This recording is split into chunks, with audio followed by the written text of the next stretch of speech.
Bueno, hermanos, pues el tema de esta predicación es: este es el gran poder de Dios. ¿Sí lo tenemos ahí en su pantalla? Este es el gran poder de Dios.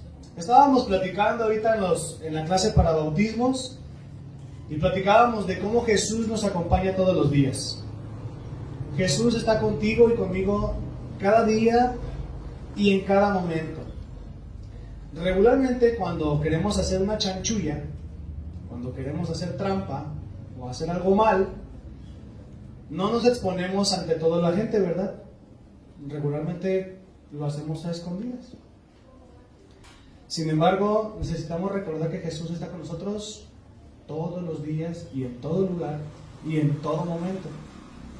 Si pudiéramos hablar de eso en este momento, diríamos que este es el gran poder de Dios, que Jesús nos acompaña en todo momento y en todo lugar. Sin embargo, tenemos que estudiar en el libro de los Hechos, así que les pido que me acompañen a Hechos, capítulo 8.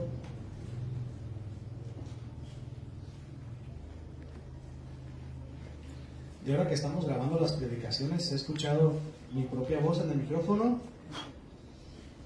Y si hablamos cantadito, hermanos, si hablamos cantadito. Luego los del norte nos dicen, ¿verdad? Que los jalisquillos, así nos dicen, hablamos cantadito.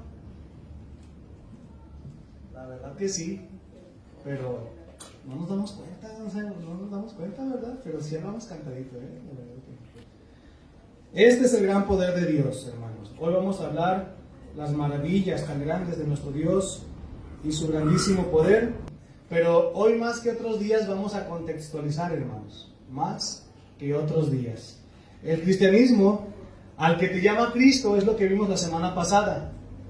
El cristianismo al que te llama Cristo es lo que vimos la pasada. Ahí ponlas por favor en las proyecciones. El cristianismo al que te llama Cristo es uno fundado y establecido en el sufrimiento, lejos, muy lejos, muy lejos de la comodidad. El cristianismo al que te está llamando Jesucristo es uno que está muy alejado de la comodidad.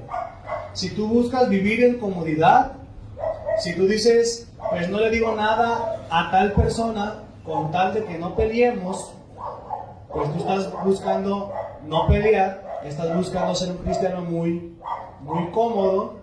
Te he puesto ejemplos: si entras a este lugar y ves las sillas y dices, ¿qué pasó? Ahora me pusieron, ¿verdad? La silla negra y a mí me gusta la color cremita. Entonces, ejemplos como esos son ejemplos para decirte que estás viviendo un cristianismo pero muy cómodo.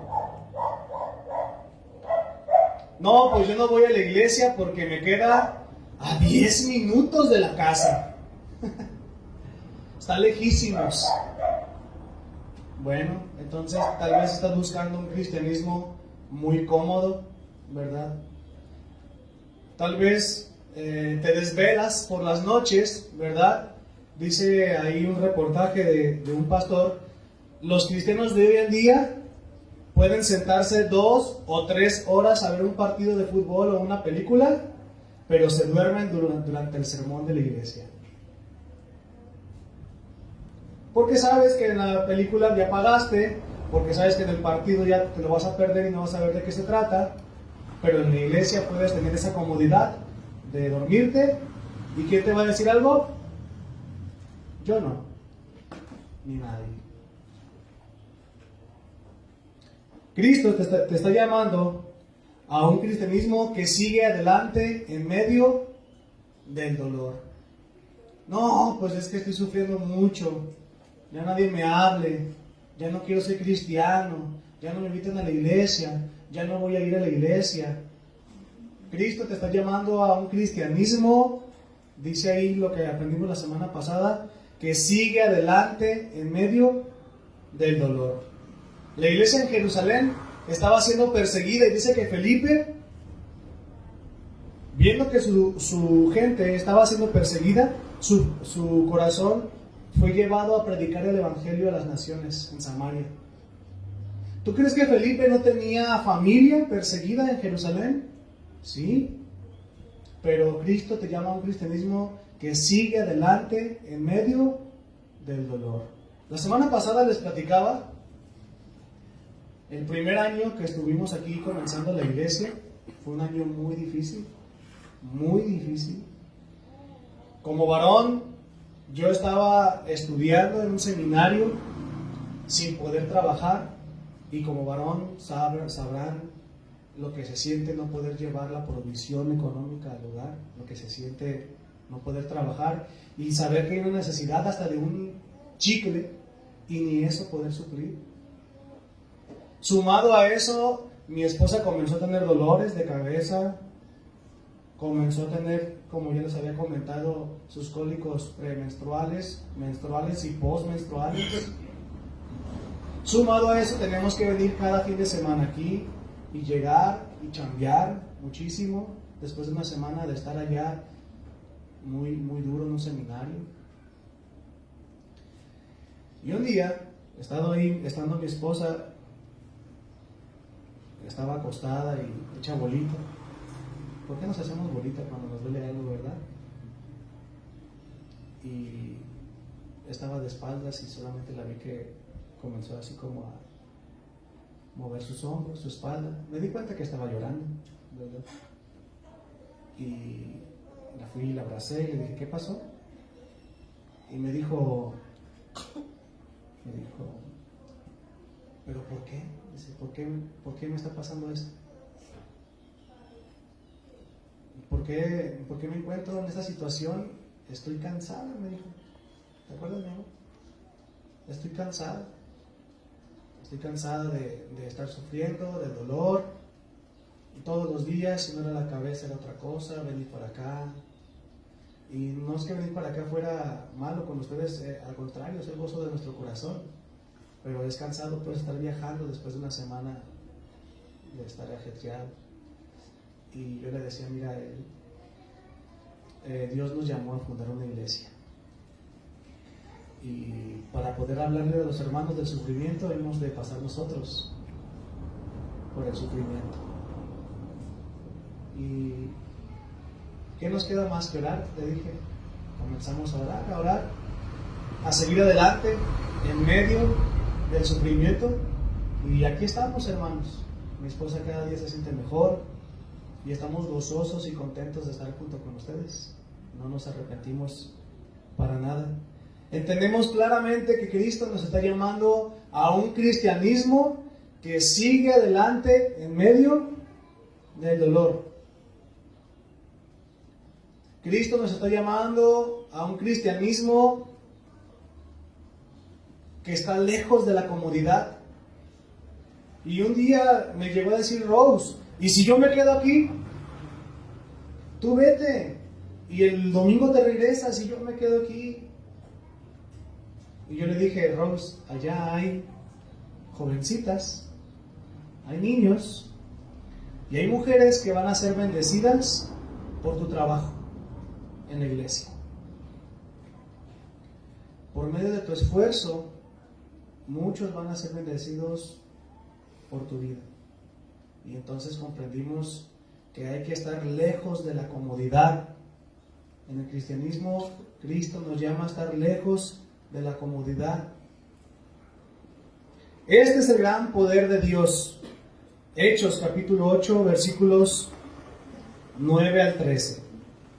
Vamos a leerlo. Hechos 8, del 9 al 13. Pero había un hombre llamado Simón, que antes ejercía la magia en aquella ciudad y había engañado a la gente de Samaria, haciéndose pasar por algún grande. A este oían atentamente todos, desde el más pequeño hasta el más grande, diciendo, este es el gran poder de Dios. Y les hablaba atentos, y le estaban atentos, porque con sus artes mágicas les había engañado mucho tiempo. Pero cuando creyeron a Felipe, que anunciaba el evangelio del reino de Dios y el nombre de Jesucristo, se bautizaban hombres y mujeres. También creyó Simón mismo, y habiéndose bautizado, estaba siempre con Felipe, y viendo las señales y grandes milagros que se hacían, estaba atónito. ¿Todos digan atónito? Atónito. Atónito. Atónito. Esta mañana, hermanos, vamos de verdad a poner muchísimo énfasis en que tú cuando lees las escrituras necesitas leer arriba, al centro y abajo y todo alrededor del pasaje. Porque, te lo confieso, al inicio, cuando yo leí por primera vez el mensaje de que Simón hasta se había bautizado, yo dije, algún día voy a predicar de esto a mis hermanos. La primera vez que yo leí ese pasaje. Sin embargo, hermanos, hoy necesitamos enfatizar un poco más en lo que sucedió con Simón al inicio, al centro y al final de su historia. Miren el versículo número 9. Pero había un hombre llamado Simón, que antes ejercía la magia en aquella ciudad y había engañado a la gente de Samaria, haciéndose pasar por algún grande. Este hombre era mago, y el Antiguo Testamento dice claramente que Dios está en contra de la lectura de cartas, en contra de la magia, de la hechicería, de la agorería, todas esas cosas que muchos dicen, pues no sé ni qué es, ¿verdad? ¿Qué será eso? Dios específicamente dice en todo el Antiguo Testamento que Él está en contra de esas cosas. Ahora, quiero que lleves esto a tu vida. Simón era un mago y luego hacía sus trucos y engañaba a la gente y él decía y se hacía pasar por un grande. O sea, eso significa que él engañaba a la gente tratándoles de hacer entender que él hacía todas esas cosas. ¿De parte de quién creen? De Dios. Y la gente sin conocimiento de Dios le creía. Le creían. Entonces cuando uno lee ese pasaje dice, qué bárbaro. Pero ¿sabes qué, hermano? Esto es una enseñanza para tu vida. Que no importa a lo que te hayas dedicado en otro tiempo, Dios te puede rescatar. No es el caso de Simón, porque más adelante vamos a aprender que Simón solamente estaba fingiendo. Pero a través de Jesucristo, Él sí te puede rescatar. Acompáñenme a leer Gálatas 2:20. Con Cristo estoy juntamente crucificado, dice Gálatas 2:20.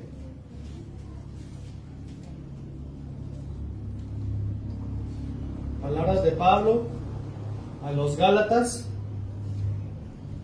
Gálatas 2:20. Con Cristo estoy juntamente crucificado, y ya no vivo yo, mas vive Cristo en mí. Y lo que ahora vivo en la carne, lo vivo en la fe del Hijo de Dios, el cual me amó y se entregó a sí mismo por mí.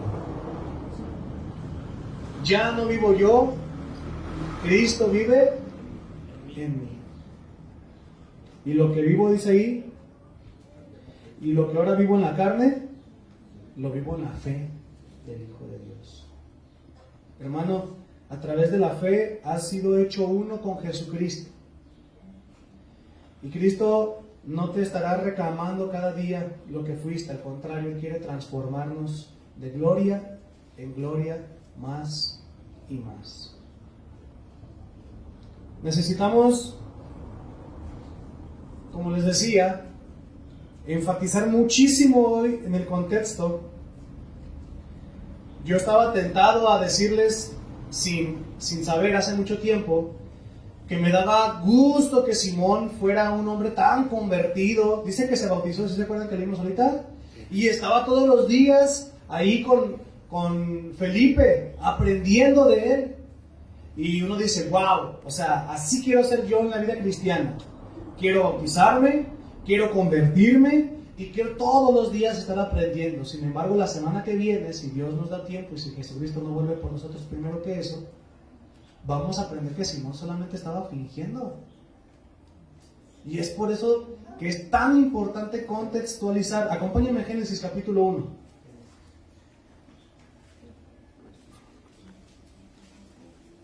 Versículo 27. Regularmente, hermanos, nos envían un versículo, ¿verdad? Ahí los amigos, los contactos, las aplicaciones del celular nos mandan un versículo diario. y lo agarramos, lo leemos, nos emocionamos, lo compartimos, pero ni siquiera nos tomamos el tiempo de leer lo que dice alrededor, ¿verdad? Miren Génesis 1:27. Y creó Dios al hombre a su imagen, a imagen de Dios lo creó, varón y hembra los creó. Capítulo 2, versículo 31. Perdón. 2:1. Fueron pues acabados los cielos y la tierra y todo el ejército de ellos, y acabó Dios en el día séptimo la obra que hizo, y reposó el día séptimo de toda la obra que hizo. Y bendijo Dios al día séptimo y lo santificó, porque de él reposó de toda la obra que había hecho en la creación. La palabra de Dios dice que Dios creó todas las cosas día por día, fue creando una por una. En el día número 6 creó al hombre. Y cada que termina Dios de crear algo, dice que Dios vio que lo que creó era de qué índole? Bueno. Era bueno.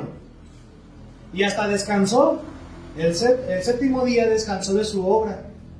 Acompáñenme a Génesis capítulo 6, versículo 6.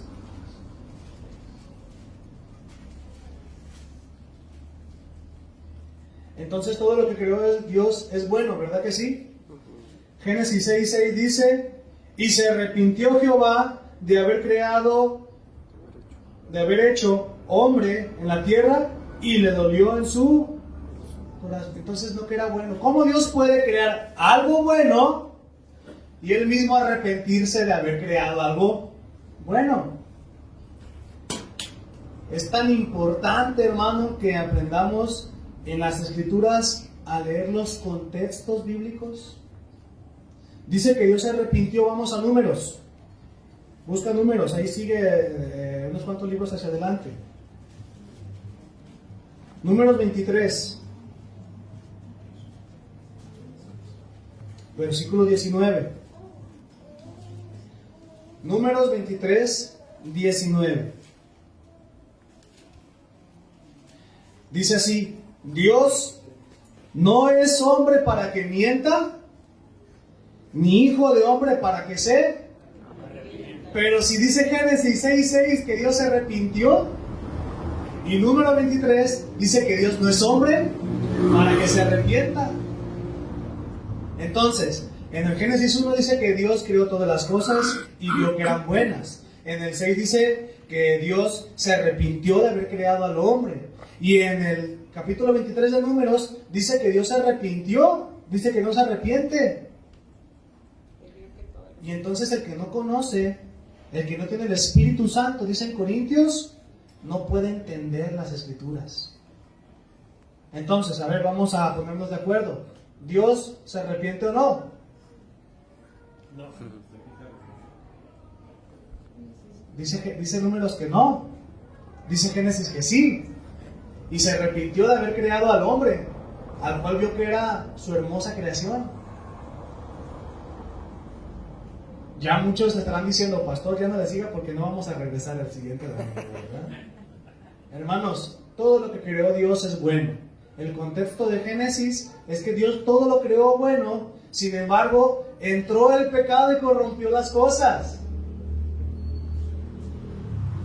Y dice el Nuevo Testamento que era el plan de Dios que el hombre cayera para que fuera mostrada la gloria de Jesucristo y su muerte y su resurrección, para que aprendiéramos de su gran amor.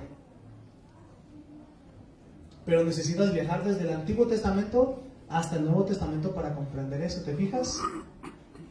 En Génesis capítulo 6, versículo 6, la palabra que se utiliza para decir que se arrepintió, no es como cuando tú te arrepientes que metes la pata, decimos los mexicanos, ¿verdad? No es como cuando dices: ¡chin! Ya metí la pata. No es así. Cuando dice que él se arrepintió, significa que él le dolió en lo profundo de su corazón. No significa que él haya dicho: híjole, me equivoqué, estuvo mal. No. Significa que él le dolió en su corazón la actitud de la humanidad. Pero si tú no sabes lo que significa esa palabra, Entonces van a venir a decirte a ti otras religiones, otras personas, que Dios se arrepiente, y tú ¿qué vas a contestar? Pues ahí dice, entonces sí se arrepiente. Por eso es importante, hermano, que escudriñemos tanto las Escrituras. Por eso yo cada domingo me doy a la tarea de decirles, hoy vamos a aprender esto, pero vamos a contextualizar nuestro pasaje. Mateo 5:29, acompáñenme.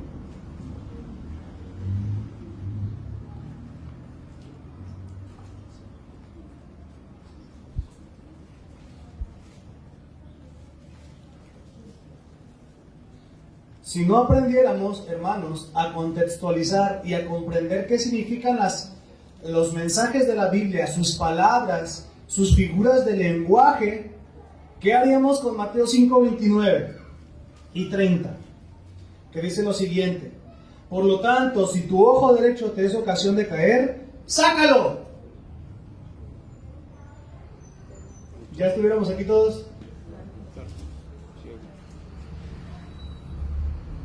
Y échalo de ti, pues mejor te es que se pierda uno de tus miembros, o sea, de tu cuerpo, y no que todo tu cuerpo sea echado en el infierno.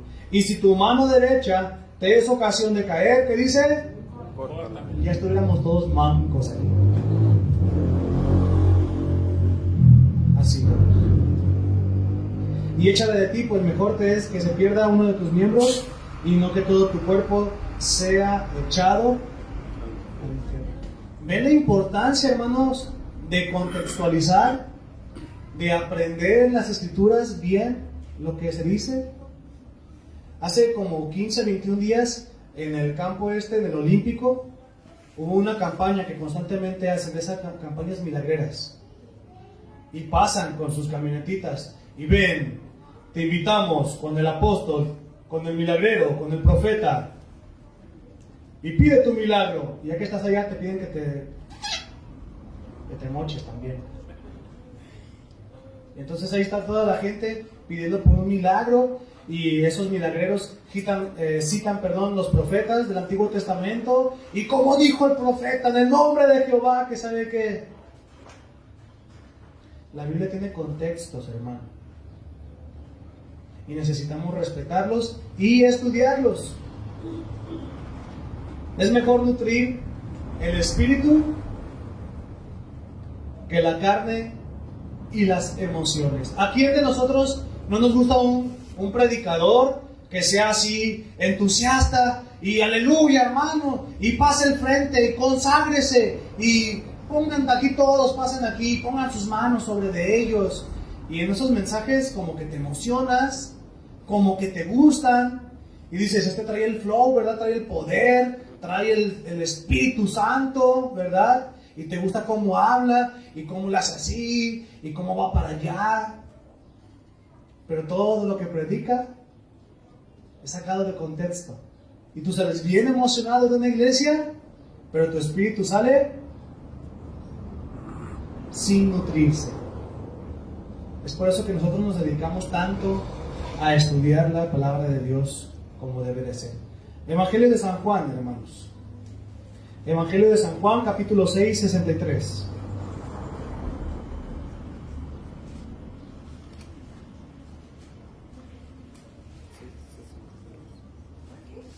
Juan 6, 63. El Espíritu es el que da vida. La carne para nada aprovecha. Las palabras que yo os he hablado son espíritu y son vida.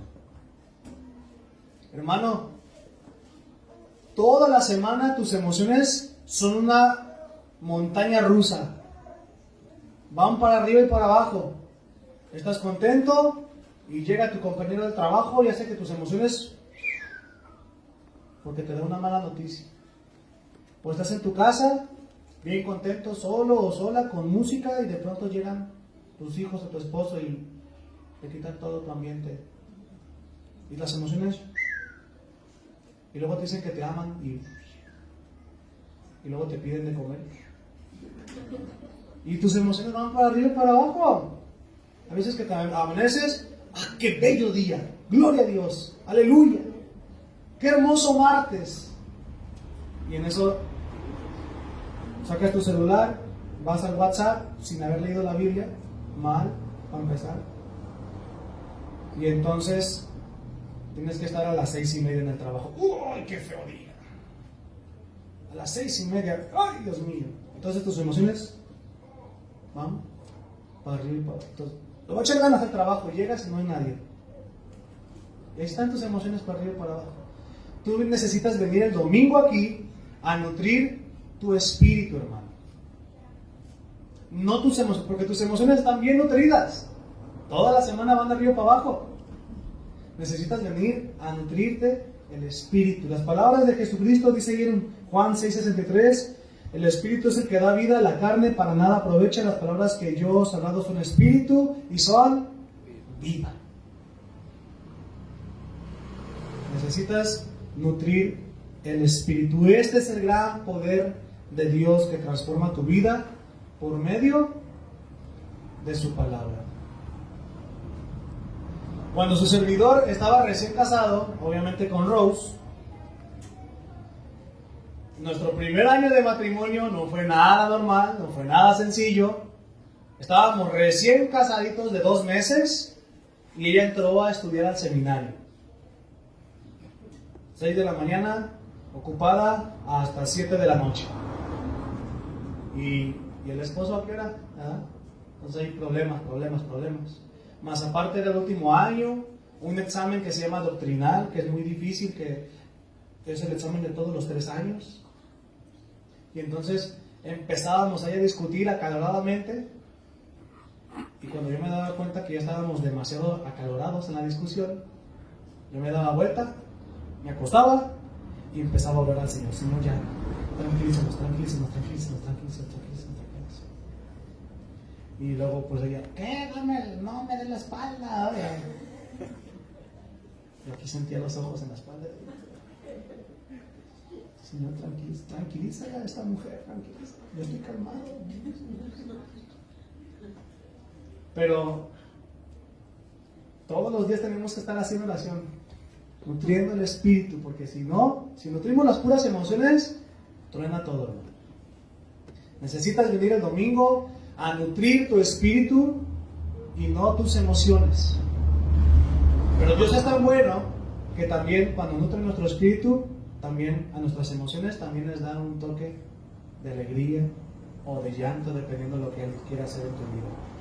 Este es el gran poder de Dios que transforma tu vida por medio de su palabra. ¿Te has puesto solamente a leer la escritura en Proverbios, hermano o hermana? Un capítulo de Proverbios todos los días. El libro de Proverbios que tiene 31 capítulos. ¿Y cuántos días tiene el mes regularmente? 31. Y si tú lees un capítulo del libro de Proverbios al día, tú vas a notar cómo tu vida es transformada por el medio del poder de la palabra de Dios. Porque cuando quieras ponerte a contender con alguien, te vas a recordar, el Espíritu Santo hace esa obra y te va a recordar: más sabio es el que calla que el que habla. Mejor te es hablar con la pared, dicen los proverbios, que estar contendiendo contra un necio. ¿Te puedes imaginar ahí tú con la pared?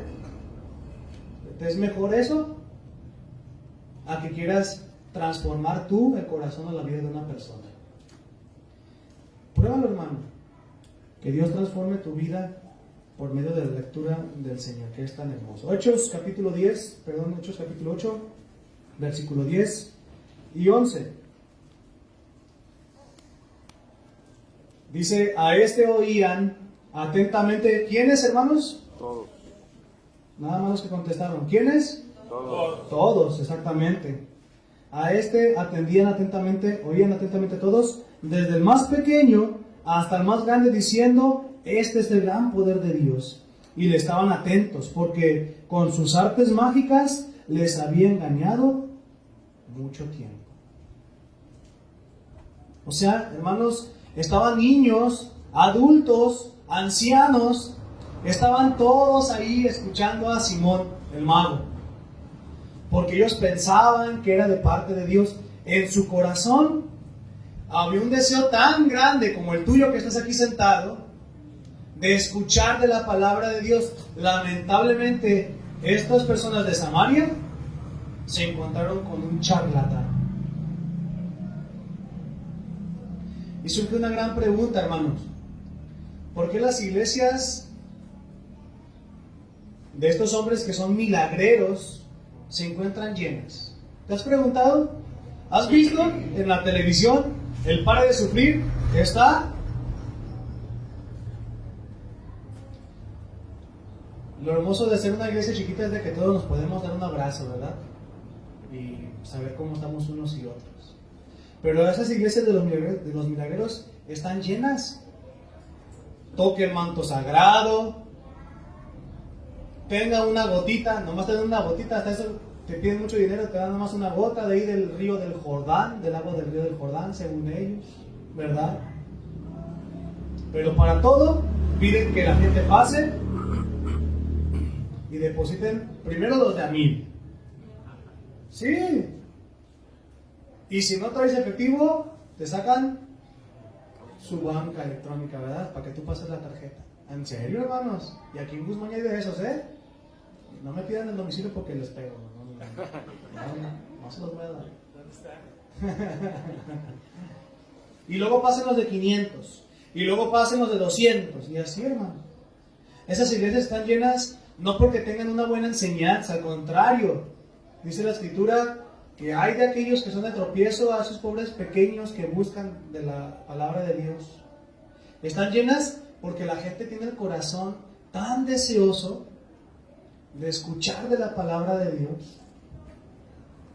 Pero no nos vayamos lejos, hermano. Si aquí no tuviéramos pantalla, vamos a poner un ejemplo, y no tuviéramos ventiladores, y aquí a la vuelta hubiera una iglesia con estacionamiento, pantalla, salones para los niños y no ventiladores, aire acondicionado, no me contestes porque me enojo, pero ¿a cuál iglesia irías? A esta. No, olvidar, hasta sacó pecho. A esta dice, no, olvidar.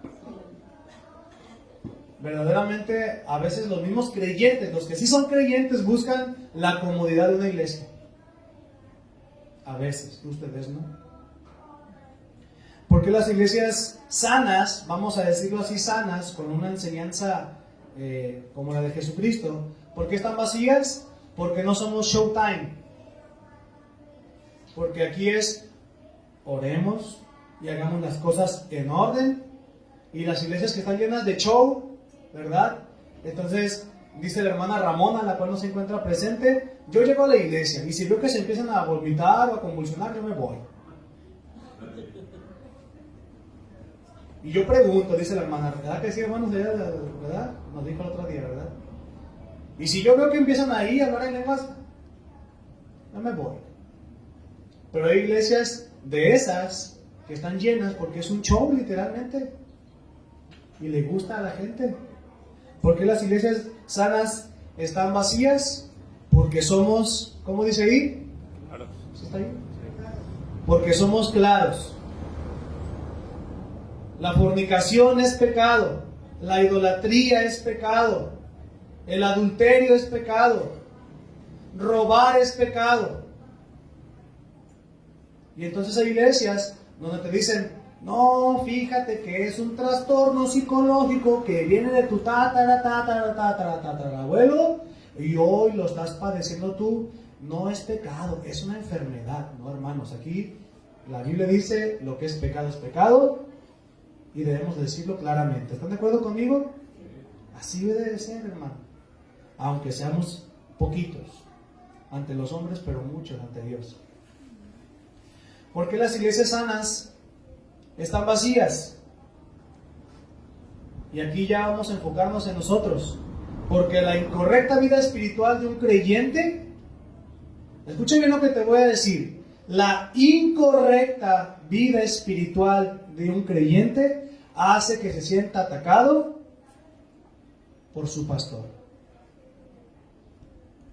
Todos hemos salido de nuestra iglesia, y yo también fui congregante antes de ser pastor, donde salí de la iglesia diciendo, vas a ver, porque me sabes, me conoces y me dices, y me tiras indirectas. Y yo sé que todos de aquí salen a veces así, y yo lo puedo ver. A todos nos toca, hermanos. Las iglesias sanas están vacías porque la incorrecta vida espiritual de un creyente hace que se sienta atacada por su pastor. Y si tú andas robando y el pastor habla de robar, que es incorrecto, entonces tú sales de este lugar diciendo, ya me ventiló. ¿Para qué le platicaba? Y si se habla, y puse aquí ejemplos, si se habla de tranzas, si se habla de puntualidad, si se habla del comportamiento de esposos o esposas, si se habla del perdón, si se habla del pecado, si se habla de dormir en la iglesia, tú sales de aquí diciendo, este pastor hoy me tiró a mí me tiró. Pero es que la verdad dice la Escritura que es el Espíritu Santo, hermano, quien se encarga de redarguirte en el corazón. Y si tú estás haciendo algo mal, entonces el Espíritu Santo da cuenta que mete un cuchillo ahí. Pero por favor deja de pensar que es el pastor tirándote pedradas. Tú eres confrontado por el Espíritu Santo y no atacado por el pastor. Un día se me acercó mi hermano Gonzalo y me dijo, yo sé bien, hermano, que cuando uno está ahí de frente, Dios lo usa y Dios habla. ¿Te acuerdas que me dijiste? Dios habla a la vida de cada creyente. Pero tú sales a veces de este lugar queriendo castigar a la iglesia o al pastor diciendo, ya no voy a ir, ya no voy a congregar, no voy a diezmar. Y yo quiero notificarte, hermano, que si el Espíritu Santo está haciendo la obra en tu corazón, tú no puedes castigar al hombre, al pastor y a la congregación no los castigas. Al contrario, tú estás yendo en rebelión contra tu Dios. Vamos ahí a Timoteo. Acompáñenme a 2 Timoteo 3:16.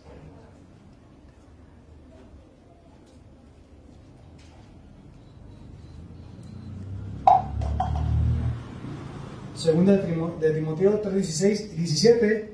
Toda escritura es, ¿qué, hermanos? Inspirada por Dios. Ahí hay un versículo para que tú le compartas a los amigos que tienes de otras religiones y le digas, toda la escritura es inspirada por Dios, pero es útil para 4 cosas, hermano. Para 4 cosas. Para enseñar. El Espíritu Santo te enseña tu error y mi error, porque también a mí me enseña. El Espíritu Santo te enseña lo que estás haciendo mal. Número 2, te redarguye. Y es ahí cuando dices, salí apedreado, cacheteado, todo, ¿verdad?, de la iglesia, porque te redarguye. Dice que es útil para eso te corrige, hermano, para que corrijas lo que estás haciendo mal. Y el último, para instruir. O sea, la palabra de Dios te dice, estás haciendo esto mal, pero te voy a enseñar por dónde debes caminar. Las iglesias sanas, hermano, están de alguna manera vacías porque nuestra vida espiritual muchas veces es incorrecta y el Espíritu Santo hace la obra en nosotros. Y entonces yo te quiero invitar a que tú sigas poniéndote a los pies de nuestro Dios. Regresemos a Hechos, capítulo 8, versículo 12. Hechos 8, 12.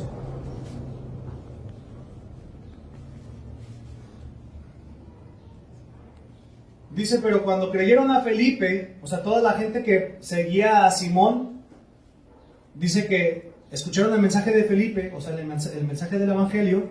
Dice, pero cuando creyeron a Felipe,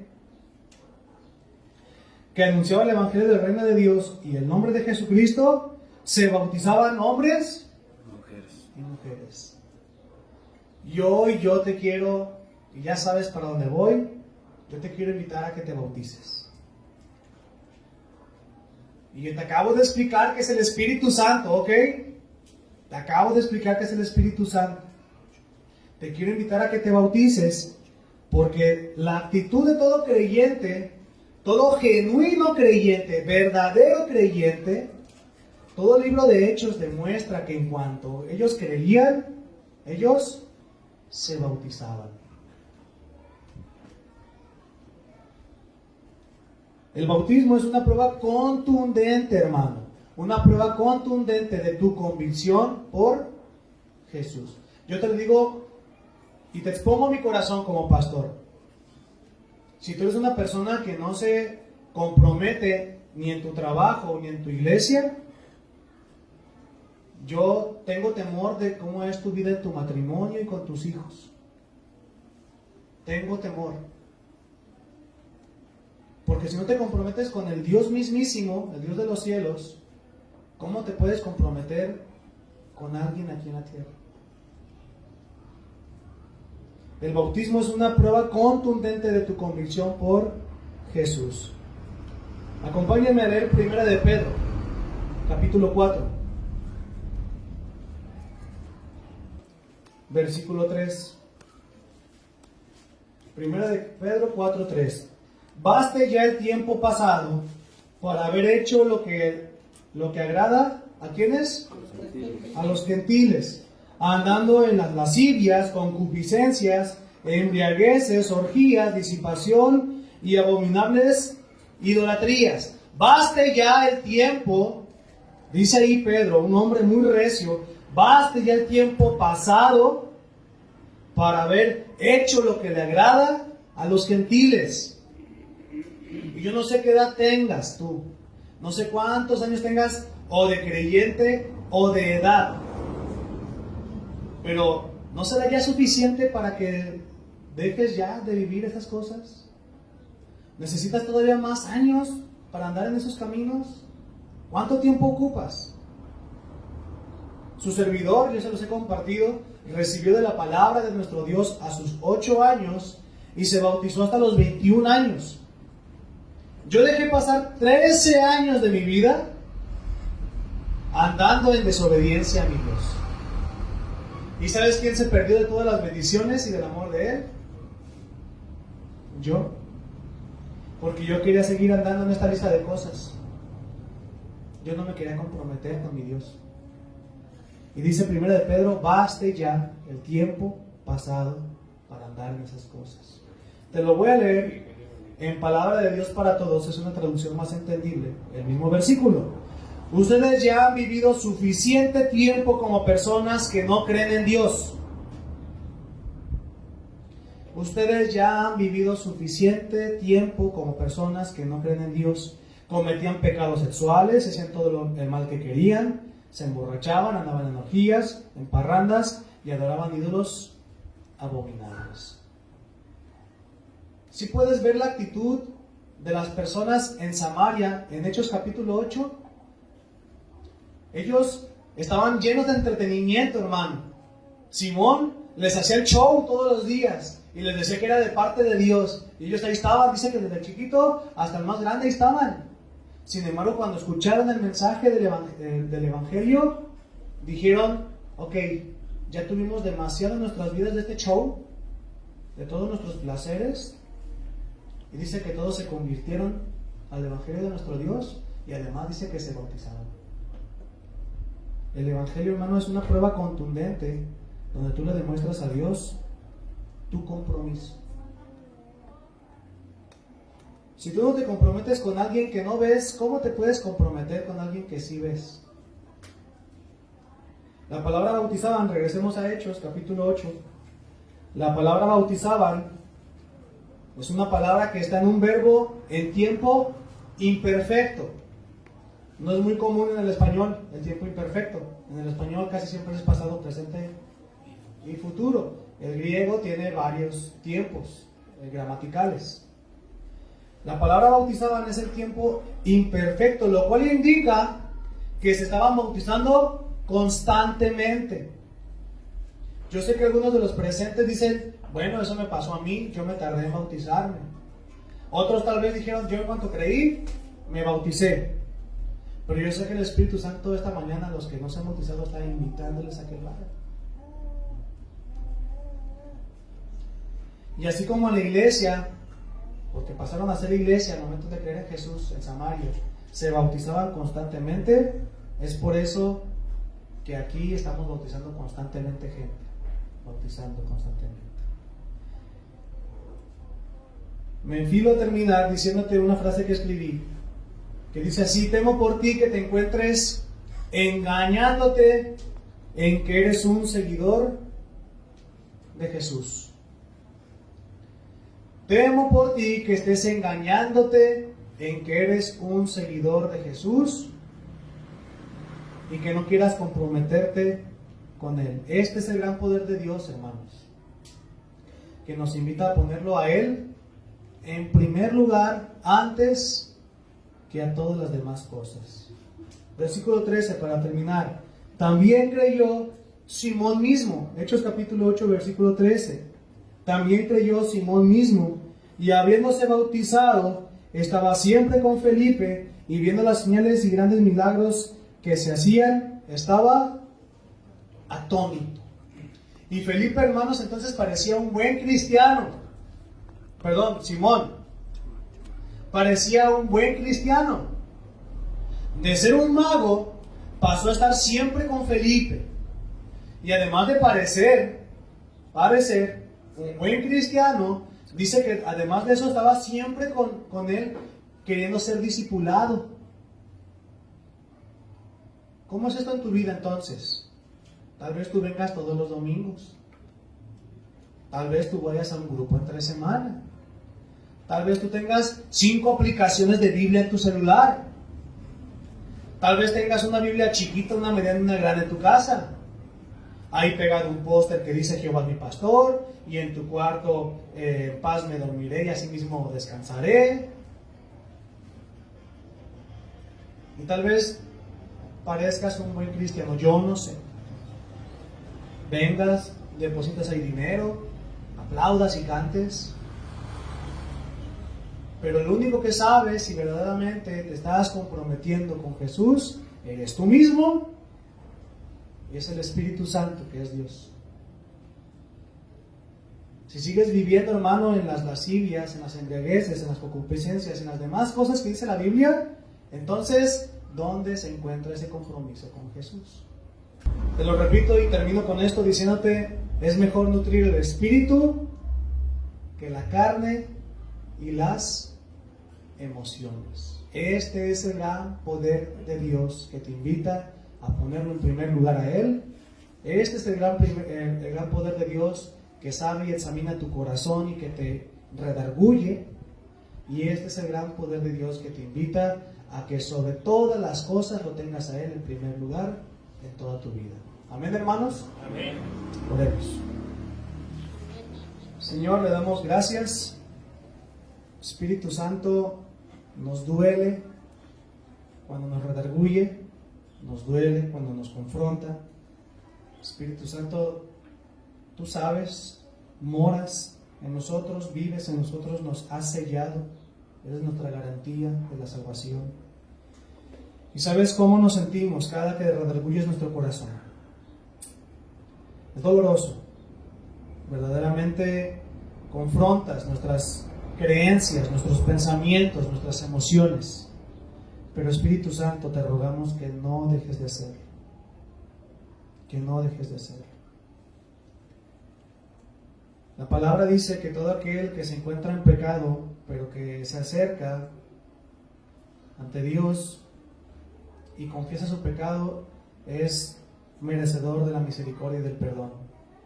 Así que, Señor, le rogamos que ayude nuestros corazones. Y Espíritu Santo, te rogamos que sigas haciendo la obra en nuestro corazón. Cambia en nuestras vidas lo que tengas que cambiar. No nos dejes en paz. Yo te lo quiero rogar, Espíritu Santo. No nos dejes en paz. Te necesitamos. Cada día confróntanos y aléjanos de las cosas o de las personas que nos debemos de alejar. Ayúdanos, como tu palabra lo dice, que estás con nosotros. Espíritu Santo, gracias por la congregación y por la obra que haces en nuestros corazones. Es mejor nutrir el espíritu que nuestra carne y nuestras emociones. Este es el gran poder de Dios que quiere transformar nuestras vidas, nuestra mente y nuestro corazón. Dios, te damos gracias por los méritos de Jesucristo. Amén. Amén. Dios los bendiga, hermanos.